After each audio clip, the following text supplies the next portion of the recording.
grab your drink, roll your papers, wind down, or speed up and get to work. It's your girl Shan with season 6 of She Gets It podcast. I'm with all of y'all as we navigate this new world we got. We are all adjusting to these new changes. Let's go. What up, guys? This is... Shut up! Shush, I'm recording. What up, y'all? This is Shan. This is episode 23. We're talking about adversity and things. I'm put together an ice cream bowl for my 3-year-old. And I just wanted to talk about adversity because that's kind of what a lot of us are dealing with right now during this quarantine.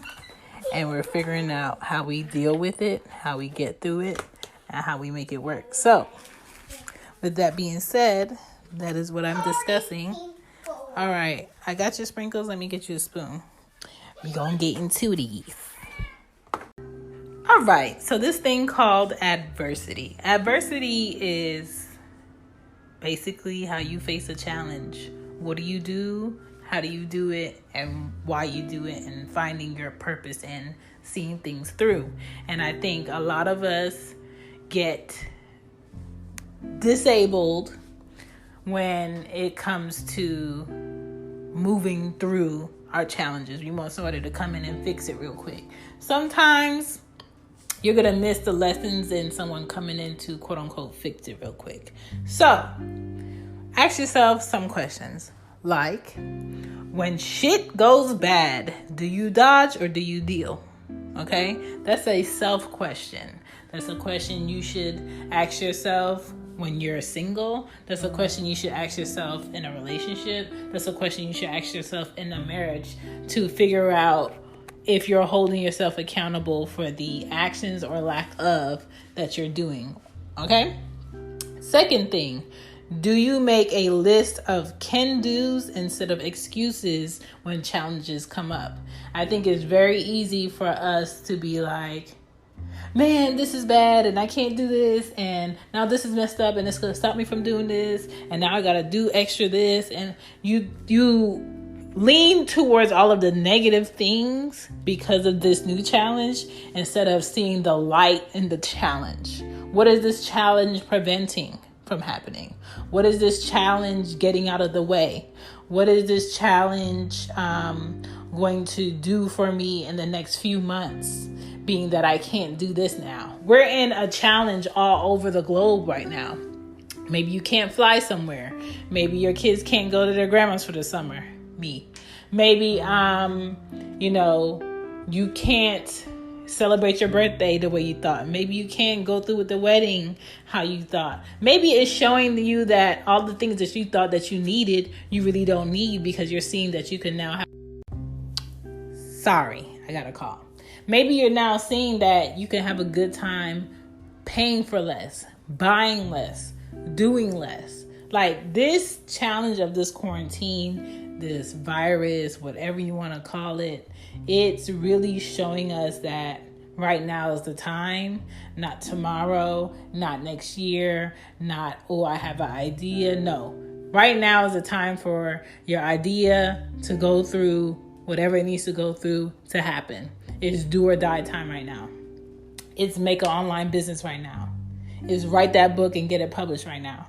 It's figuring out how you're going to consistently push through and bring income into your household, into your accounts, so you can consistently keep growing and not be pushed back from where you are prior to this quarantine because of this quarantine. Okay?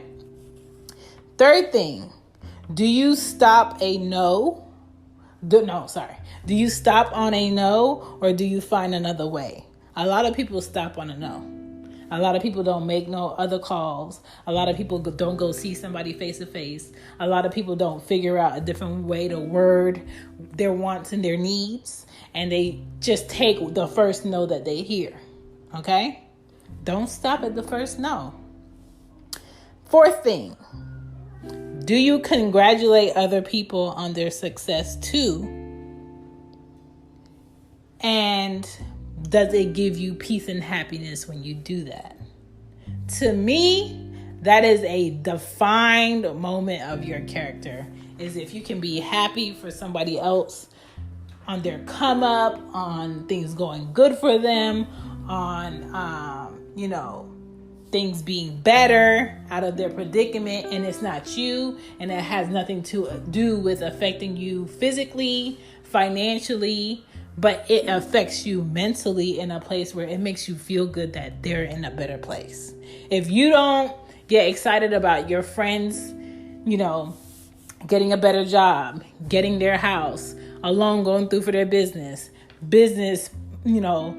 popping out dollars, people buying up everything, trucks coming in with shipment. If you don't get excited about that, maybe you're not being a great friend. Maybe there's something that you're not doing for yourself that you're projecting out in a way where it's hard for you to be excited about other people being good about what they're excited about. Like, that's a self-reflecting moment right there. Number 5, your humbleness will grow if you've come face to face with adversity. Meaning, if having a big house, having lots of cars, having businesses has a con about it, you're not going to be rushing through everything to get all those things, because having more comes with more shit. Having more house comes with more utilities. Having more cars comes with more insurance. And we all know insurance is a motherfucking scam. Having more kids comes with, spending more, doing more, making more people happy, spreading yourself thinner because you have to spend time with more individuals instead of only spending time with one or spending time with 2. Now you wanted to expand and have a house of 5 kids and a wife or a husband, and you want to make sure that everybody's happy. But the reality is everybody is not always going to be happy, especially if you have a merged family where there might be a kid that doesn't constantly live with you and they also live with another parent. You have to figure out how you got to balance time with them so they don't feel like an outside kid and you don't feel like a part-time parent. So there's cons with all of it, but adversity is how you face that.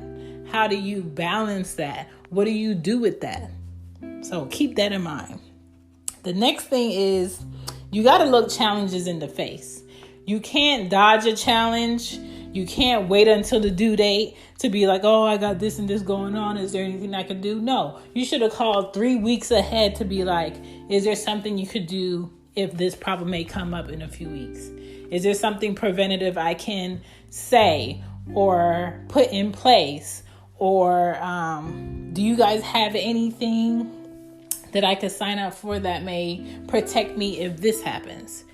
Preventative thinking is how people should face adversity.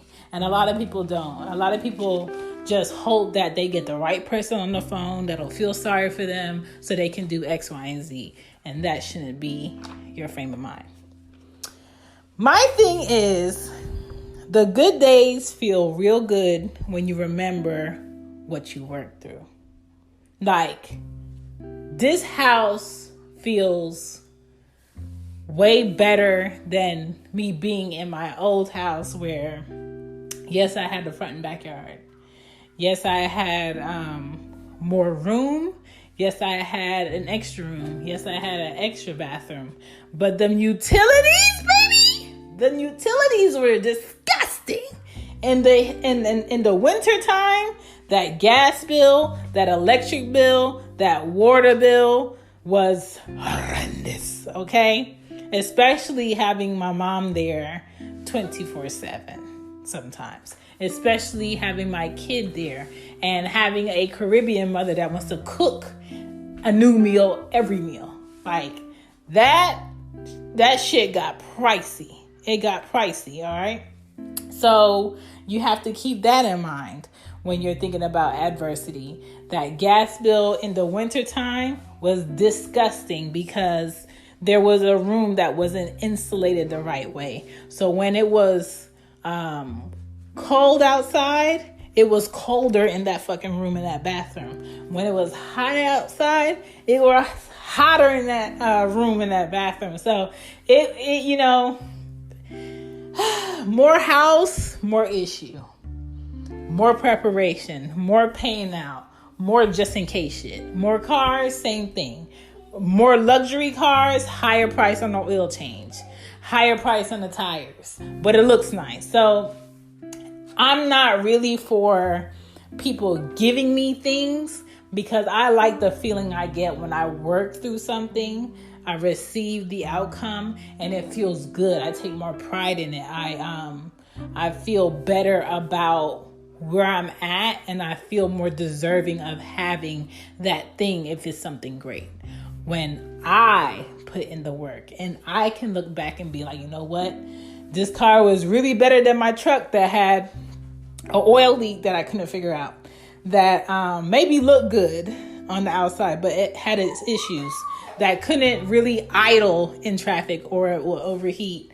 That sometimes the key for the lock would work, sometimes it wouldn't. Like that shit over knowing like I have a vehicle outside right now that's paid for, that, you know, has its con, which is one con compared to 5 cons I have with that truck. And I know I'm working towards getting another vehicle. And it's just like taking your pros and cons and being honest about the shit. Because if you're not honest about it, you're always going to be ungrateful about where you're at and be ungrateful about what you have.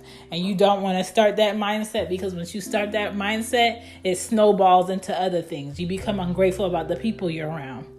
You become ungrateful about all the work that you've put in so far, and you start to doubt yourself, and you start to put yourself in this hole. So don't even start that up. And when I look back at all my challenges, what remains the same is I made it through. And I say that because everything is temporary. People are temporary. So when you're in that relationship and it's really good, just know that's temporary. Not to be like, damn, you just put a damper on things. To be honest and real and be like, if that relationship is really worth it, you're going to have a challenge. You're going to have a hard time. You're going to have a time where you don't like that person. But you guys are going to work through it, hopefully. You guys are going to see it through, hopefully. And that's what's going to make that relationship even better when another good time rolls around. But, you know, relationships go up and down. Same thing with your kids. Maybe your kid at this age is amazing. And maybe when they turn 8, they just turned into this villain that I got to take care of and I got to feed in my house. You know, you just never know. But how you go through that challenge of raising that child and loving that child, that's the best part. So you can't have all the good and not the bad, because how are you going to know something is good if you never knew when things were shitty? How are you going to know something is great when you never had things that were okay? So you have to go through the waves of that. That's why wealthy people, when they have rich kids that have trust funds, they don't have to get a job. They ain't never had a car that was kind of like beat up. They always had nice things and they never had to work for it. Those are the kids that gravitate towards the other people that really don't have shit, that rely on drugs, that rely on doing crime for excitement. They really gravitate towards a thrill because everything is so easy. Everything is always given to them. Aria, shut it up. Why she gotta be so loud in the bathroom? So I would rather have kids that know what it is like to not have a car that acted funny, or know what it's like to see their mom change a tire, know what it's like to not be able to go everywhere they wanted. And then over time, get to a point where I can buy anything my kid needs. You know, I could take them nice places and then know the difference in that. So when they grow up, they know how to deal with not having and having. and vice versa. And it's about knowing how to work through adversity, because that's life. That's real life. You know, you having everything and everything being given to you is not real life. That's that's what it's like to be wealthy and probably not Black in the United States, and probably not Hispanic in the United States, probably not loved by everyone or respected by everyone in the United States. That's probably what it's like for people that really have the power to make other people live like shit. But on the flip side of that, they have vacation homes, and their stress is not knowing what color to paint the wall in their third guest bedroom, versus my stress is figuring out how I'm going to make this job pay for this and this and this and this and still have something left over to go into the next month. So everybody's stress is a bit different. So don't ever feel like,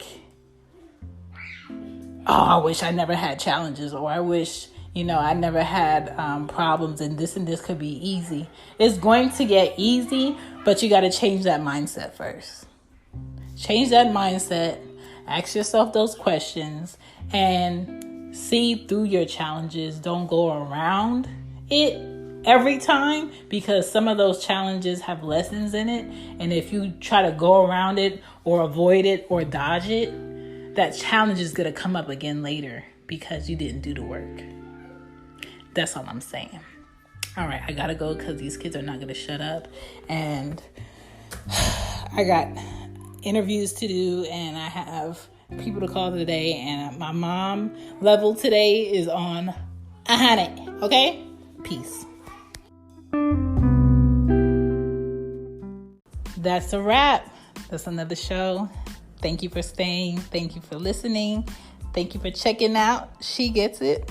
There is a merch available for you guys to shop at on teespring.com. The link will be in the info section. She Gets It shop is on there. Also, please don't forget to add me. Follow me on IG and Twitter. She Gets It Pod. All right? Hashtag She Gets It. You'll find me. Trust me. On FB, Facebook. Don't forget to add the page She Gets It Pod. Join the She Gets It affiliates. I would love to have you in there to discuss episodes, discuss thoughts, get that feedback. And please, please don't forget to rate the episode, rate the show. I just want to know, am I going in a direction that you guys, are learning something from? Is it something you want to learn more about? I would love to hear y'all feedback. I love the fact that you guys support and listen to me blab and run my mouth. And if you just want to support the show, go to anchor.fm/SheGetsIt/support. Thank you, and I will catch you guys next time. Peace.